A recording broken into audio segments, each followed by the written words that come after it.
മുഖ്യമന്ത്രി ആരാകുമെന്ന തീരുമാനമുണ്ടാകുന്നതിനോടൊപ്പമോ അതിനോട് ചേർന്നോ തീരുമാനമുണ്ടാവേണ്ട ഒരു കാര്യമുണ്ട്. ആരാവണം പുതിയ KPCC പ്രസിഡന്റ്? സണ്ണി ജോസഫിന് പകരം ഇപ്പോൾ താൽക്കാലിക ചുമതലക്കാരനാണ്. സണ്ണി ജോസഫ് മന്ത്രിസഭയിലേക്ക് എത്തുമെന്ന് ഉറപ്പാണ്. അങ്ങനെയെങ്കിൽ പുതിയ KPCC അധ്യക്ഷൻ്റെ സാധ്യതകൾ ആരൊക്കെ, എന്തൊക്കെ, എന്തുകൊണ്ട്? ബെന്നി ബെഹനാൻ പേരുകാരനാണ്. ഒപ്പം കൊടിക്കുന്നിൽ സുരേഷ്, മറ്റൊന്ന് ആന്റോ ആന്റണി. ഈ മൂന്ന് പേരുകളാണ് പ്രധാനമായും പരിഗണിക്കപ്പെടുന്നത്. ഇതിൽ ആർക്ക് എന്തുകൊണ്ട് കൂടുതൽ സാധ്യത എന്ന കാര്യം കൂടി പരിശോധിക്കുന്നു. ഡാൻ കുര്യനുണ്ട്. ഡാന്, മൂന്ന് പേരുകളുണ്ട്. ഒരുപക്ഷെ മുഖ്യമന്ത്രി ഏത് സമുദായത്തിൽ നിന്ന് എന്നത് നോക്കിയാവാം KPCC അധ്യക്ഷനെ നിശ്ചയിക്കുക. നിലവിൽ അങ്ങനെയെങ്കിൽ ഒരു ക്രിസ്ത്യൻ മുഖം പരിഗണിക്കപ്പെടാനുള്ള സാധ്യതയല്ലേ കൂടുതലായി കാണേണ്ടതോ? അതല്ല, കൊടിക്കുന്നിൽ സുരേഷിനെ പരിഗണിച്ചാൽ അത് മറ്റൊരു രീതിയിലും നേട്ടമാകുന്നുണ്ട്. എന്താണ് സാധ്യതകൾ?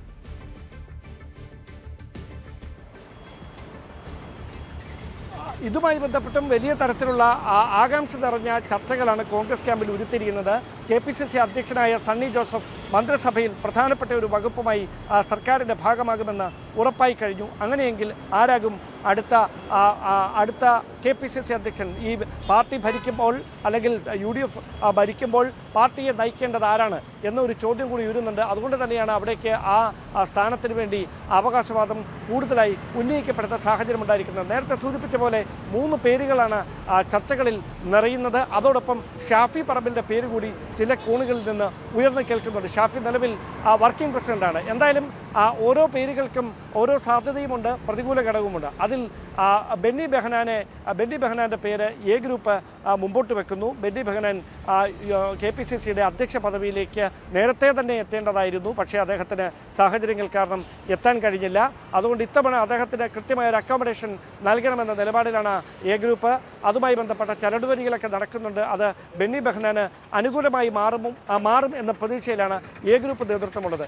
അതേസമയം മറ്റൊരു പേര് സജീവമായി ചർച്ചകളിൽ നിറയുന്നത് ആന്റോ ആന്റണിയുടേതാണ്. ആന്റോ ആന്റണി സണ്ണി ജോസഫ് ഈ KPCC അധ്യക്ഷ പദവിയിലേക്ക് സുധാകരന് പകരക്കാരനായി എത്തിയില്ലായിരുന്നെങ്കിൽ അവിടേക്ക് കപ്പിനും ചുണ്ടിനുമിടയിൽ ആ സ്ഥാനം നഷ്ടമായ ആളാണ് ആന്റോ ആന്റണി. ആന്റോ ആന്റണിയുടെ പേര് അന്നു മുതൽ ചർച്ചകളിൽ ഉണ്ടായിരുന്നതാണ്.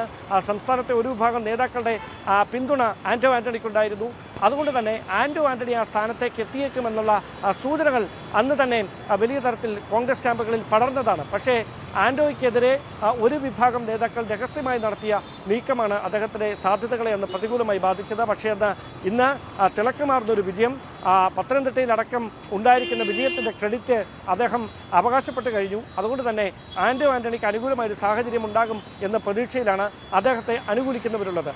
അതിന് പുറമെയാണ് കൊടിക്കുന്നിൽ സുരേഷ്, കോൺഗ്രസിൻ്റെ വർക്കിംഗ് കമ്മിറ്റി അംഗം കൂടിയായ കോൺഗ്രസിൻ്റെ ഒരു ദേശീയ മുഖമാണ് കൊടിക്കുന്നിൽ സുരേഷ്. കൊടിക്കുന്നിൽ സുരേഷ് ദളിത് സമുദായത്തിൻ്റെ പ്രതിനിധിയായി അദ്ദേഹം KPCC അധ്യക്ഷ പദവിയിലേക്ക് എത്തേണ്ടതുണ്ട് എന്ന് അദ്ദേഹത്തെ അനുകൂലിക്കുന്നവർ നേരത്തെ മുതൽ നിലപാടെടുക്കുന്നതാണ്. അദ്ദേഹത്തിന് വേണ്ടി വലിയ തരത്തിൽ അത്തരത്തിലുള്ള സമ്മർദ്ദ നീക്കങ്ങളൊക്കെ നടന്നതാണ്. അദ്ദേഹത്തിന് ഈ നിയമസഭാ തെരഞ്ഞെടുപ്പിൽ മത്സരിക്കാൻ താല്പര്യമുണ്ടായിരുന്നു. പക്ഷേ പാർട്ടി അദ്ദേഹത്തിന് ഒരു MP മാരും മത്സരിക്കേണ്ടതില്ല, അത് തെറ്റായ സന്ദേശം നൽകുമെന്ന കാരണം പറഞ്ഞ് കൊടിക്കുന്നിൽ സുരേഷിന് അവസരം നിഷേധിക്കുന്ന സാഹചര്യമുണ്ടായി. അതിന് ഒരു നീതിപൂർവമായ ഒരു പ്രതിഫലമായി കൊടിക്കുന്നിൽ സുരേഷിനെ KPCC അധ്യക്ഷ സ്ഥാനത്തേക്ക് എത്തിക്കണം എന്ന് താല്പര്യപ്പെടുന്ന ദളിത് പിന്നോക്ക വിഭാഗങ്ങൾ കോൺഗ്രസിലുണ്ട്. ചരിത്ര വിജയം നേടിയിരിക്കുകയാണ് കോൺഗ്രസ്. അതിൽ ഈ പിന്നാക്ക വിഭാഗങ്ങളുടെ പിന്തുണ കൂടി കോൺഗ്രസിന് ഉറപ്പാക്കാൻ കഴിഞ്ഞിരുന്നു. അവരെ വിശ്വാസത്തിൽ എടുക്കണമെങ്കിൽ, ആ വിശ്വാസം നിലനിർത്തണമെങ്കിൽ കൊടിക്കുന്നിൽ സുരേഷിനെ അധ്യക്ഷ പദവിയിലേക്ക് കൊണ്ടുവരണമെന്ന ആവശ്യമാണ് ദളിത് വിഭാഗങ്ങൾ കോൺഗ്രസിൻ്റെ ദേശീയ നേതൃത്വത്തോടക്കം രേഖാമൂലം കത്ത് നൽകിക്കൊണ്ട് ആവശ്യപ്പെട്ടിരിക്കുന്നത്. അങ്ങനെയൊരു സാഹചര്യത്തിൽ കൊടിക്കുന്നിൽ സുരേഷും സ്വാഭാവികമായ ക്ലെയിമാണ് ഉന്നയിക്കുന്നത്. ഇതിൽ ആരെ നിർണ്ണയിക്കണം, ആരെ ആ പദവിയിലേക്ക് നിയോഗിക്കണമെന്നത് സാമുദായിക സമവാക്യങ്ങൾ കൂടി കണക്കിലെടുത്തുകൊണ്ട് മാത്രമേ അതുവൽ ഒരു തീരുമാനത്തിലേക്ക് കോൺഗ്രസിൻ്റെ ദേശീയ നേതൃത്വം എത്തുകയുള്ളൂ. മുഖ്യമന്ത്രി തെരഞ്ഞെടുപ്പുമായി ബന്ധപ്പെട്ട തർക്കങ്ങൾ അവസാനിച്ചാൽ KPCCയുടെ പുതിയ അധ്യക്ഷൻ ആരാകും എന്നതുമായി ബന്ധപ്പെട്ട വിശദമായ ചർച്ചകൾ തുടങ്ങും. അവിടെ ഏറ്റവും മുൻപന്തിയിൽ സജീവമായി ചർച്ചകളിൽ നിറഞ്ഞിരിക്കുന്നത് ഈ മൂന്ന് പേരുകളാണിപ്പോൾ.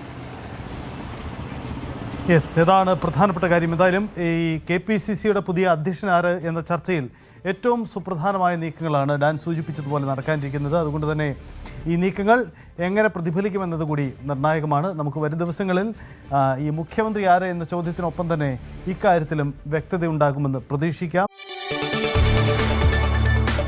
കൂടുതൽ വാർത്തകൾക്ക് News 18 Keralam YouTube channel subscribe ചെയ്യുക.